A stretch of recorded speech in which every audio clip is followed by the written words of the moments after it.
Alors aujourd'hui, je vous présente la viorne lantane. Donc, je vous avais déjà présenté sur une autre vidéo, celle sur les fruits des haies, la viorne aubier. Ici, on a donc la viorne lantane qui est très facilement reconnaissable. Donc, avec ses feuilles qui sont ovales, pointues, très finement dentées. Elles sont douces au toucher et elles sont plus claires dessous. Et même quand elles sont plus jeunes, des fois elles sont même à peine blanches.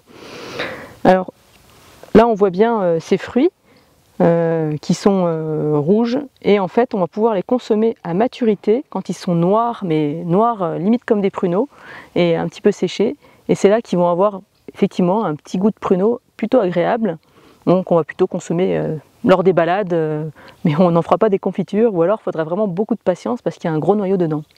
Alors en hiver, c'est un arbre qui est très facilement reconnaissable parce que il va avoir des bourgeons foliaires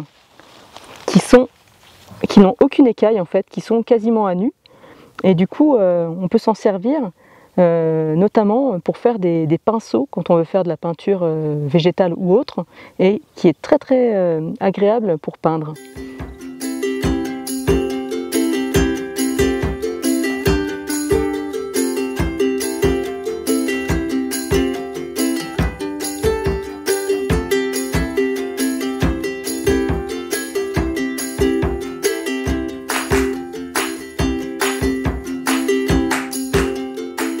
Ici, on a des bourgeons floraux, c'est-à-dire que ce sont des bourgeons qui vont donner ensuite des inflorescences.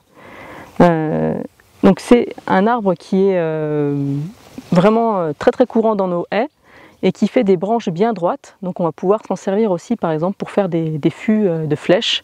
Voilà, donc plein de petits usages bien intéressants et qu'on ne pourrait pas forcément soupçonner quand on voit cet arbuste. Alors on peut aussi utiliser les jeunes rameaux de viorne pour faire de la vannerie. Alors comme vous l'a dit Émilie, la viorne lantane va être utilisée soit en vannerie sauvage, soit comme ici on a deux très beaux exemples de futurs fûts de flèches, puisqu'on est dans une petite cavité rocheuse et du coup la viorne vient chercher la lumière, donc elle pousse très droit. Et là on a deux, trois beaux rameaux qui sont vraiment bon diamètre et une très belle rectitude au niveau de leur fût. Donc on va prélever tout ça de manière simple, de manière primitive, avec une pierre coupante, et on va voir un petit peu ce que cela donne. Alors dans cette petite carrière, on a de la roche qui est calcaire, on est dans le Jura.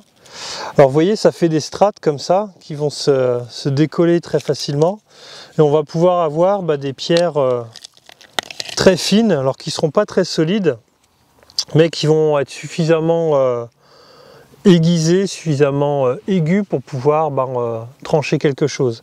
Autre petit avantage de ce type de pierre, simplement elles sont un peu rugueuses. Donc elles ne sont pas solides, mais par contre au niveau de la rugosité, ça peut permettre de poncer facilement un petit peu de bois, ou en tout cas pas sur du long terme comme on pourrait avoir du granit, mais c'est toujours mieux que rien.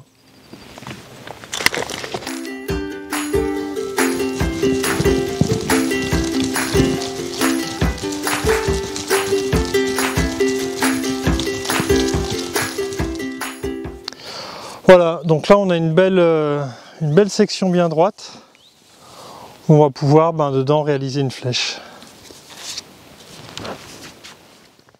Voilà, cette vidéo est terminée, j'espère qu'elle vous a plu et je vous invite à l'aimer et à la partager.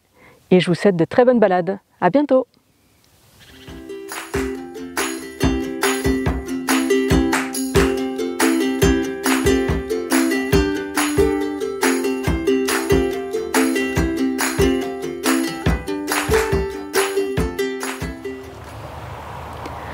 Alors pour rappel, la viorne aubier, donc très chère au peuple russe par rapport à la Kalinka, la célèbre chanson, et donc qui est un arbre qu'on va surtout retrouver dans les milieux humides, donc au bord de rivières, dans les endroits marécageux, dans les haies où il y a qui sont un peu hydromorphes. Et on la reconnaît bien par rapport à sa feuille qui est palmée. Ça ressemble un petit peu, ça peut faire penser un petit peu à une feuille d'érable. Voilà, donc on voit bien les nervures qui sont palmées. et elles vont rougir en automne, donc c'est vraiment un très bel ornement aussi, et on l'utilise parfois en ornemental. Et on a donc aussi ces fruits rouges.